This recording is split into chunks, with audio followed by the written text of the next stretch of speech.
Ahora,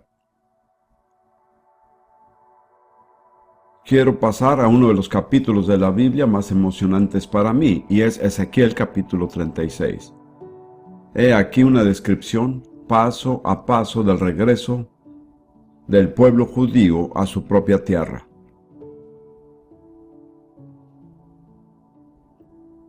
Empieza en Ezequiel 36, versículo 16.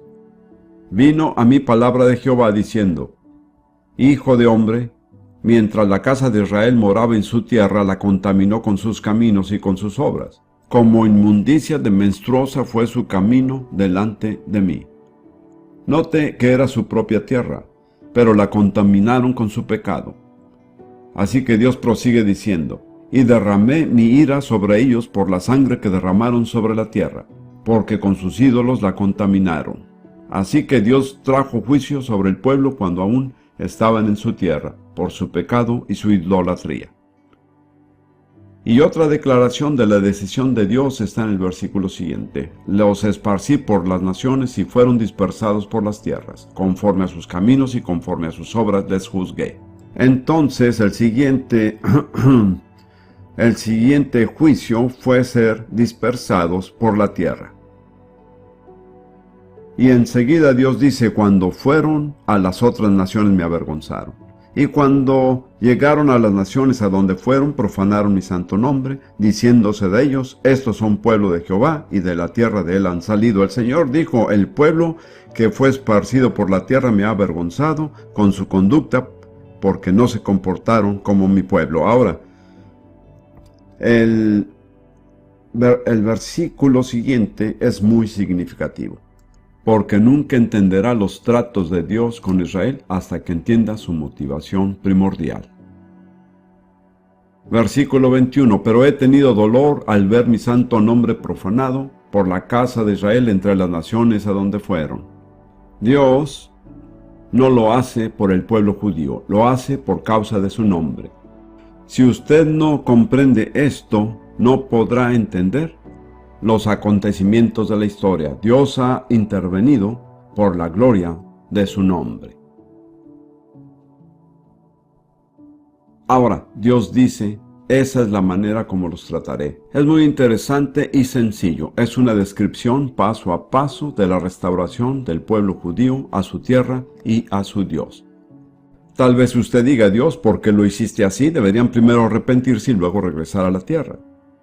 Bueno, usted tendrá que discutir eso con Dios, porque Dios dice que no va a suceder de esa manera. Ellos van a regresar a la tierra y luego arrepentirse. Muchos cristianos dicen: yo podría creer en la restauración del pueblo judío si ellos se arrepintieran y reconocieran a Jesús como su Mesías. Usted tendrá también que discutir eso con Dios, porque Dios lo ha organizado de otra manera. Él dice en el versículo 22: por tanto di a la casa de Israel, así ha dicho Jehová el Señor: no lo hago por vosotros, oh casa de Israel, sino por causa de mi santo nombre, el cual profanasteis vosotros entre las naciones a donde habéis llegado. Y santificaré mi grande nombre profanado entre las naciones, el cual profanasteis vosotros en medio de ellas, y sabrán las naciones que yo soy Jehová, dice Jehová el Señor, cuando sea santificado en vosotros delante de sus ojos. Voy a reclamar la gloria de mi nombre por lo que hago por ustedes y en ustedes. Y luego continúa con algunos pasos sencillos que se están cumpliendo con exactitud en nuestros días. El siguiente paso, versículo 24: y os tomaré de las naciones y os recogeré de todas las tierras y os traeré a vuestro país. ¿A cuál país? A su propia tierra, estuvieran o no en ella. Siempre ha sido su tierra, porque Dios se las dio por un pacto sempiterno. Pero han estado fuera de ella. Sin embargo, Él dice ahora, Dios dice: os tomaré de las naciones y os recogeré de todas las tierras y os traeré a vuestro país. Fui estudiante de la Universidad Hebrea de Jerusalén. Me senté en una clase con unas 30 personas que venían por lo menos de 10 países diferentes. Se estima que en total los judíos han sido reunidos de entre más de 100 naciones de la tierra. Así es, durante este siglo. Ese es un milagro asombroso. En mi opinión, es posiblemente más grande que el milagro de liberación de Egipto. Mi primera esposa, como algunos saben, era danesa. Y ella solía decir, si se toman a los daneses y se les dispersa por todas las naciones, al cabo de 200 años, al regresar no se encontraría un solo danés por ninguna parte. Se habrían mezclado con la nación. Pero el pueblo judío ha estado disperso básicamente ¿por cuántos años? No puedo creerlo, 2000 años. Seguramente estoy exagerando, pero no es así. Y todavía son un grupo aparte, identificable. Eso es un milagro. Además, ese número de personas de esa cantidad de naciones es en sí una intervención prodigiosa de Dios. Estuve en Israel al final de la Segunda Guerra Mundial y escuché algunos testimonios del pueblo judío cuando decían de dónde habían salido y lo que había sucedido. Tuve que decir que en muchos sentidos, y desde mi perspectiva, el escenario completo representa un milagro más grande que el éxodo de Egipto. Es un milagro. Es imposible que haya sucedido a menos que Dios lo haya orquestado. Y Dios dijo, yo lo haré. Quiero leerlo otra vez. Y os tomaré de las naciones, y os recogeré de todas las tierras, y os traeré a vuestro país. Ahora el siguiente versículo. Esparciré sobre vosotros agua limpia, y seréis limpiados de todas vuestras inmundicias, y de todos vuestros ídolos os limpiaré. Observe que son recogidos cuando aún no han sido limpiados. Eso cae mal a la teología de algunos, no puedo evitarlo, así son las cosas. Usted tendrá que aclarar eso con Dios. Dios dice, después de traerlos de regreso a la tierra, trataré con ellos. Esparciré agua limpia sobre ustedes y serán limpios de toda su inmundicia. Y el profeta Oseas les dice, y en el lugar donde les fue dicho, vosotros no sois pueblo mío, les será dicho, sois hijos del Dios viviente. Así que Dios los trae de regreso al lugar desde donde fueron esparcidos para tratar con ellos y restaurarlos. Muy lógico, en mi opinión. Entonces lo primero que Dios va a hacer es esparcir agua limpia. Ahora, eso es, y realmente creo que el agua limpia es la palabra de Dios. Creo que el pueblo judío está siendo apenas rociado, no inundado, sino rociado con la palabra de Dios. Tiene que saber que en muchos sentidos la historia del pueblo judío es como la historia de la Iglesia Católica. Hay diferencias, pero básicamente en la Iglesia Católica el sacerdote era el que conocía la Biblia. Se suponía que él conocía la Biblia. La gente común no la leía por su cuenta. Ellos creían lo que el sacerdote les decía. Y hasta cierto punto lo mismo sucedió al pueblo judío. El rabino era el que sabía las respuestas. Ellos no tenían que pensar por sí mismos, solo tenían que hacer lo que el rabino les decía. Pero ahora son rociados con agua limpia. La palabra de Dios viene a ellos. Esto va en aumento. Quiero decir, el número de congregaciones judías que creen en Jesús como el Mesías está creciendo a una velocidad asombrosa.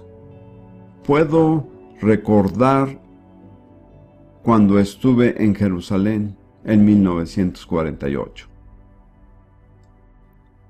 Si usted encontraba un judío creyente en un año era algo emocionante. Ahora, cada vez que se da vuelta hay un nuevo creyente judío. No recuerdo cuántas congregaciones que hablan hebreo hay en Jerusalén. ¿Cuántas son? ¿Como unas 18?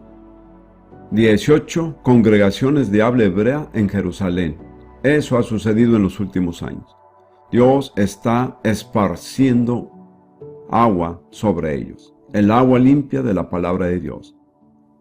Luego él dice en el versículo siguiente: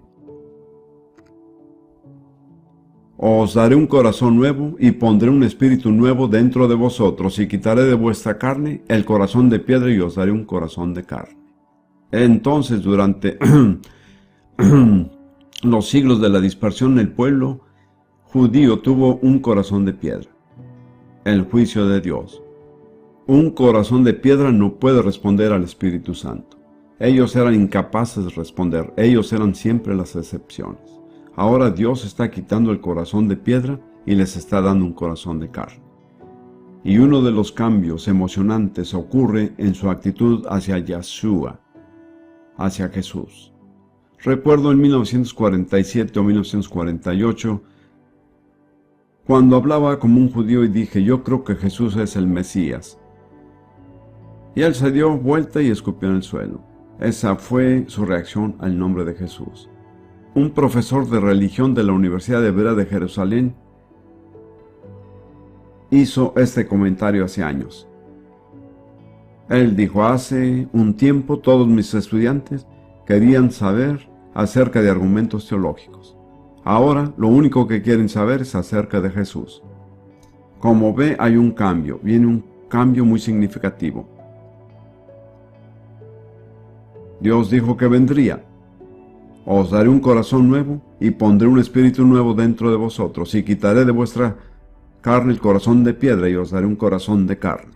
Y pondré dentro de vosotros mi espíritu y haré que andéis en mis estatutos y guardéis mis preceptos y los pongáis por obra. Luego Dios dice, no solo pondré un espíritu nuevo en ustedes, sino que pondré mi espíritu en ustedes. Para mí ese es el bautismo del Espíritu Santo. Después Dios dice, ahora podrán guardar mis mandamientos. ¿Cuántos saben que sin el Espíritu Santo no pueden cumplirse los mandamientos de Dios? Recuerdo siendo niño en Eton en 1932, cuando me confirmé. ¿Saben lo que es confirmarse? De hecho, en realidad yo no quería confirmarme. Pregunté a mi padre por qué debía confirmarme y mi padre prestaba su servicio en la India en ese momento. Él me escribió diciendo, todos los niños de tu edad se confirman, tú vas a confirmarte. Entonces me confirmé. Pues bien, antes de confirmarme era un pecador y después de confirmarme era un pecador confirmado. No lo digo para menospreciar nada, sencillamente así fue. Casi exactamente 10 años después, Dios me llenó con el Espíritu Santo y por primera vez pude obedecer a Dios con gozo. No era una lucha. Así va a suceder con el pueblo judío. Dios dice, pondré dentro de vosotros mi espíritu y haré que andéis en mis estatutos y guardéis mis preceptos. Llegamos al último versículo. Versículo 28. Habitaréis en la tierra que di a vuestros padres, y vosotros me seréis por pueblo, y yo seré a vosotros por Dios. Tiene que mirar el final, como ve, todas estas etapas, pero el clímax es, vosotros me seréis por pueblo, y yo seré a vosotros por Dios. Y Dios ha descrito con gran sencillez las diferentes etapas por medio de las cuales los llevará hasta ahí. De modo que si usted tiende a criticar al pueblo judío, y eso no es difícil, de hecho, los que más critican al pueblo judío son los judíos mismos. Pero considere nada más, sea paciente. Dios está obrando. Él está haciendo algo. Él ha trazado con siglos de anticipación la forma como iba a tratar con ellos. Lo está haciendo paso a paso. Se está cumpliendo delante de nuestros ojos. Al menos para mí es emocionante. Y si yo puedo emocionarme, casi cualquiera podría emocionarse. Ahora, eso no solo es verdad. Era verdad, pero ya he cambiado mucho. Ahora quiero llevarlo a leer este pasaje en hebreo, entre el versículo 23 de Ezequiel 36 y el versículo 30. Dios habla en primera persona de lo que Él hará 18 veces. ¿Lo comprende? Estamos frente a un Dios soberano. No estamos frente a un Dios que necesita nuestra aprobación o que no sepa lo que va a hacer. Él ya tiene todo decidido. Y dice lo que hará 18 veces. Santificaré, tomaré, recogeré, esparciré. ¿Cree usted en la soberanía de Dios? Yo definitivamente sí. Eso no me hace un calvinista, pero mi definición de la soberanía de Dios es esta. Dios hace lo que Él quiere, como lo quiere, cuando lo quiere. Y a nadie le pide permiso. Ni siquiera a mí. Algunas personas piensan que Dios necesita su permiso antes de Él hacer algo, pero no es así.